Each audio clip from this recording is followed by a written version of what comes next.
everyone. This week I thought it'd be great to talk about how applying agile methodology, agile mindset can be beneficial with the new entrepreneurial venture. By implementing some of these techniques, I believe you will find it easier to develop your product while also ensuring that it satisfies the need of those that you intend to solve a problem for. This process helps to help us to stay focused on our customers while also producing a minimal viable product, MVP, that will eventually develop into a complete solution. So the agenda for today is I'm going to talk briefly about what is agile. I'm going to talk a little bit about the agile principles. Then I'm going to jump into agility, adaptability, and innovation. Then I want to also touch base on MVP, minimum viable product. I think this is an important topic for us, especially at the stage that we are in with this class, understanding the importance of doing this and how this can help with being more efficient. And then finally, I'm going to talk about the correlation of agility to entrepreneurship. So let's start with understanding what is agile. Agile defined as the ability to create and respond to change as things occur with development. It's a way of dealing with and ultimately succeeding in an uncertain and turbulent environment. When we have an idea, there are times when the how we get this done may shift. I think that some of us have already experienced that in this class with some of our projects, and it helps us to be able to do that. Having an agile mindset also prepares us for the challenges that we are, so that we are able to adapt to them and respond while continuing along the path to creating something unique. Ultimately, agile is a mindset informed by the agile manifesto values and principles. Those values and principles provide guidance on how to create and respond to change and how to deal with uncertainty. It helps us to recognize what is important and when it's time for us to change course. And again, I think that some of us have already recognized that, during this course, but we'll jump into that a bit later. One thing I wanted to mention is when faced with uncertainty, it's important to remember to try something you think might work. Get some feedback and then adjust accordingly by applying and keeping the values and principles in mind. Let your context guide which frameworks, practices, and techniques you choose to use and collaborate with your teams and deliver value to your customers. Not all of these will apply, however, many will prove beneficial during the development process.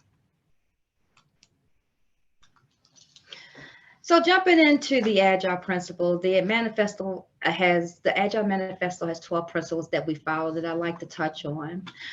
Principle 1 primarily gives teams a clear understanding of their main purpose and the way to achieve it. Delivering software that provides value now is more important than delivering a complete solution in the future.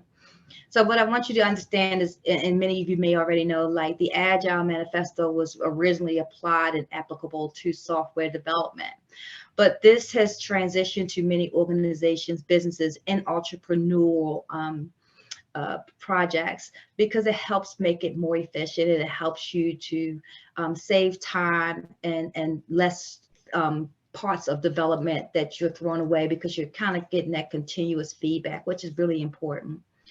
The principle 2 prepares teams to accept that everything is always changing, and I'm sure we all know that. The sooner that we as teams can adapt to changing requirements, the better the product will deliver. The better product we can deliver to as a valuable solution to our customers. And that's the important thing. Our ultimate goal is to deliver something of value to those that we're trying to provide a solution for, so that they can buy that solution. The principle 3 advises teams to use an iterative method of delivery that can be quickly deployed and continually tested. This is my favorite part of this because this is just telling us to take small chunks of the larger project, focus on what we can get completed in like a 2-week period, and how we can take that and deliver, which I will talk about later, a minimum viable product. If we focus on it that way, delivering the smallest piece that is of value and then continuing to work on it, then you'll find it easier to get to your end product. So I just want to make sure that you guys are keeping that in mind.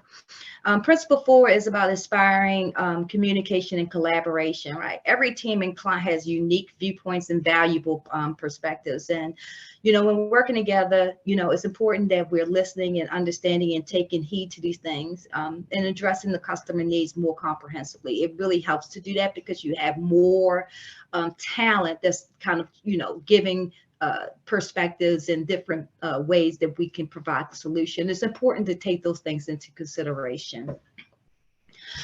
Principle 6 warns against ambiguity and relying on written methods of communication, such as emails and messages, right? We really got to get away from that and really just get to those face-to-face conversations, which provide crucial context. And some people actually understand that, and kind of absorb that better than just sending out written and, communication. Sometimes those can be misinterpreted. So it's really important to make sure you're having those communications.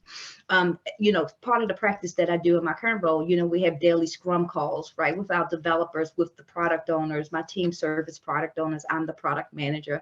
We have all of our different delivery teams on there, and of course our business needs and stakeholders as well at times, because we want to make sure they understand everything that's going on. And so just taking that 15 minutes to just go through these really helps to make sure that everybody understands what's happening. So principle 7 is about setting priorities. If the customer does not have a working software, then nothing else really matters. They don't care. So, that kind of takes us back to, being able to deliver, a minimum viable product. Other metrics can improve performance or efficiency, but working software, a working product, is paramount to your success as an entrepreneur. Principle 8 notes that the business of building solutions entails endurance and consistency. Consistency, very important, because the more consistent it is that you are, with what you're building, the better it is to make sure that it's really providing what your customer needs. Team sponsors, clients need to come to an understanding that a healthy pace will serve everyone's best interests. Principle 9 talks about it suggests that teams should strive to give their best and improve continuously because management, colleagues, and clients trust them to do so. So this is really about us, who we are, and us understanding that we're taking baby steps, but there's room to improve. And as long as we continue to understand that, and we are taking ownership of our ability to learn as we're going through this process, and then making changes to improve what we're doing, that's really what this is all about. Principle 10 advises teams against wasting work on needless complexity. Oftentimes, like back in the day, people worked on projects, even entrepreneurs working on something, and it was like, it has to be done in this order. That's not the case. Sometimes you can work on one portion, and then maybe there's a portion in the middle that will kind of bring it all together. But if you get this one piece done and maybe jump to the other, right, you're not really wasting time, and you're still making progress while still producing, as I stated earlier, I'm going to say it throughout this presentation, an MVP.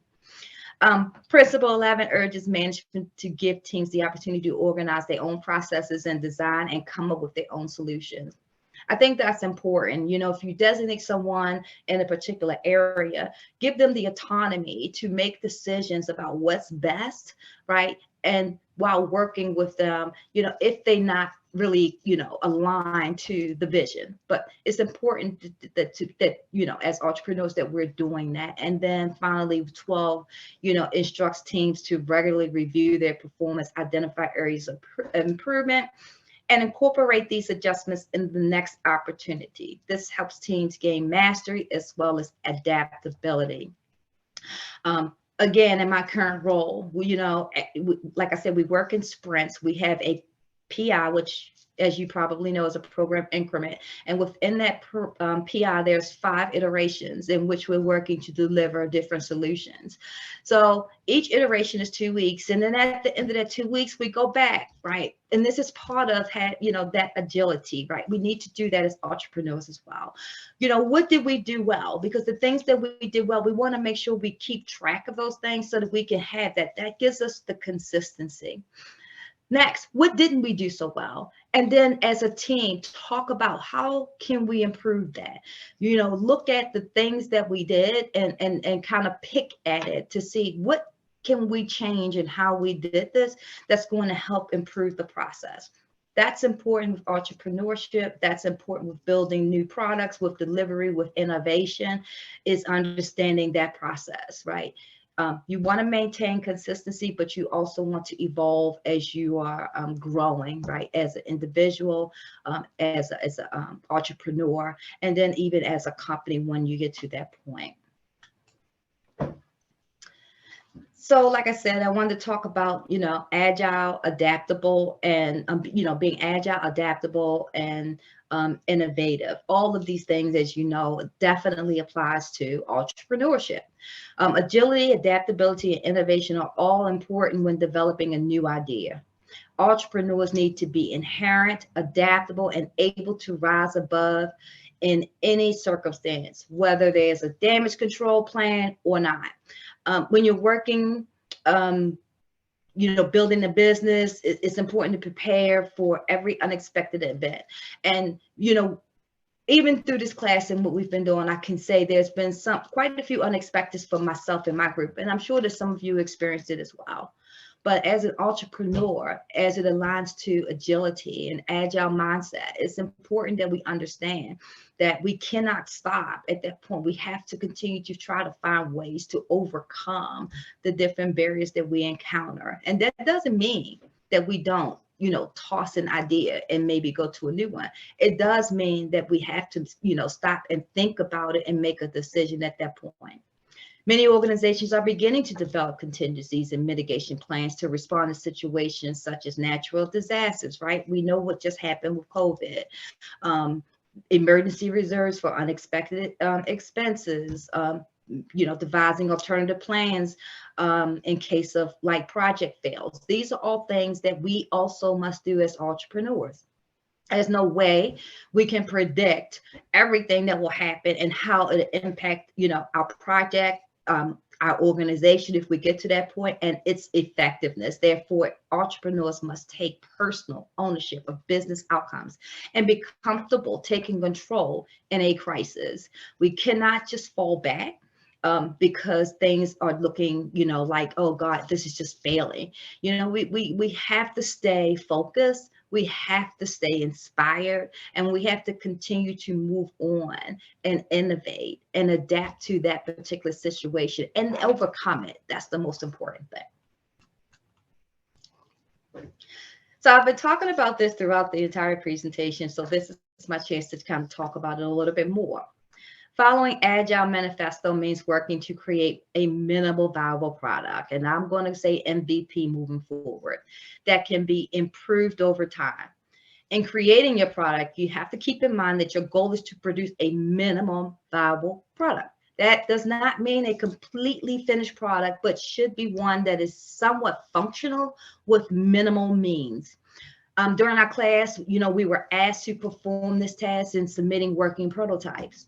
The working prototype itself is a minimum viable product. It is an MVP because it's something that you can deliver to say, hey, this is what I'm going to give to you, and I think can solve your problem. And, here's an example that you can look at to let me know, am I going in the right direction, or do I need to take a step back? The working prototype is considered an MVP that can evolve into a fully functional product. Minimum means including only key features that can be tested in the market. And it's also important that we are seeking user feedback and analyzing risk as we're going along the way, that are defined at the end of this project, this process. It helps us to understand if we are on track and what, if anything, is still required to produce a fully functional product that consumers are willing to buy. And that is an objective. Our objective is to produce a product that someone is going to want to purchase over and over and over. So I decided to put this example in that I found because I thought this was a great example. And then this, right? The display is an example of an MPV where the outcome for the product is a fully functional vehicle. The MVP is, the most important, most simple product addition that the, owner or the, visionary intends to bring into the market, only to know the reaction and feedback of the customers. This basically helps the visionary to bring the final product to the market.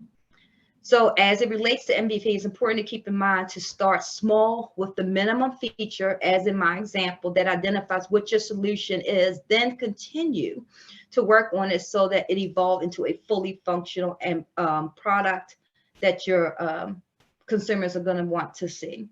And, I couldn't think of a better example because, a minimum viable product, as you can see in this case, we have our wheels, we have a platform. This is something that can be used. It is an MVP. Now, as we continue to evolve over time, getting feedback, maybe the customer's like, well, yeah, this is great, but I don't have anything to balance myself. There comes the handles. And then we get the seat, right? Because, okay, I don't want to stand. So then we have the seat, the wheels, and the handles. And then as you can see, it just continues to evolve because then we got the motorcycle and then the fully functional vehicle. So if you can think, kind of keep this in mind as you're going through the rest of the class, I think it'll help with getting to your endpoint and make things easier for you. So how does, I wanted to talk about the correlation of agility and entrepreneurship. Agility helps entrepreneurs gain momentum while also keeping costs low in their development process. And that's important because, we broke, right? We're looking for money to help support and we don't have it. So, it's important for us to keep costs low. It helps provide teams with better sense of direction, purpose, and innovation. So some of the things I want to touch on is like, quick decisions, making decisions. Companies have been forced to adapt on the fly since the beginning of the pandemic. And the pandemic is the perfect example because this is something that no one expected, definitely not to last as long as it has. And many leaders are streamlining processes and eliminating different red tapes that was in place before, right, to make things easier, but it's also making them more efficient. And that's the beauty of this, giving your team members the authority to make quick judgment calls. Again, I can't stress that enough. In the moment, we're not talking major decisions, but ones that just really doesn't require a whole lot of discussion. This helps, to solve problems more, solve problems faster, and it gives better productivity. The more time we spend on, debating and going through things that can be quickly decisioned, the less productive we're going to be. The second is continuing to learn and improve. Most important, nothing in business is a set it and forget it approach, right? All through this process, and not just with entrepreneurs, but because that's what we're doing here, I want to, really focus on that. We have to adopt an agile mindset. You should continually be observing, learning from your experience, applying that knowledge to improve your business, to improve your solution, to improve your outcomes. An agile person never stops looking for ways to improve. So guys, as we're continuing to go through this course, I encourage you to remember this. And again, think small, think iteratively, because that's going to also help. Innovate. Instead of making excuses, agile entrepreneurs make things happen. That's what we do, and a lot of businesses have been embracing that and responding to COVID as well, right? They're finding new ways in reaching their customers, finding new ways to serve their customers, finding new ways to deliver products to their customers. So we have to be like that. We have to continue to be innovative as we're going through this process. And last but not least, embracing your failures. Agile thinkers see failures as opportunities. They don't say, why or shy away from them. Instead of letting it get to them or taking it personally, they fully embrace the failure as a chance to learn. And that's the most important thing I think that you can take away from this, if nothing else, is that having an agile mindset during times of challenge will help you overcome adversity and be prepared to handle the unexpected. So I just want to wrap this up. You know, these are the things that we talk about, and I hope this was beneficial to you guys, at least some of it. But agile is the ability to create and respond to change as things occur with development. It is a way to, deal in.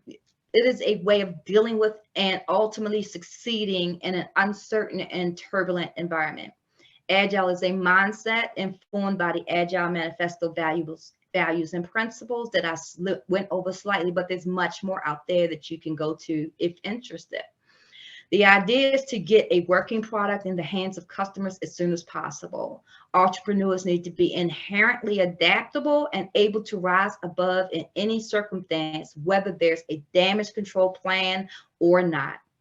MVP is your best friend. The MVP is the most simple product addition that the owner visionary intend to bring into the market, only to know the reaction and feedback of customers. If you're not developing your product, and also getting that feedback in this way, you may be disappointed later. So I really encourage that.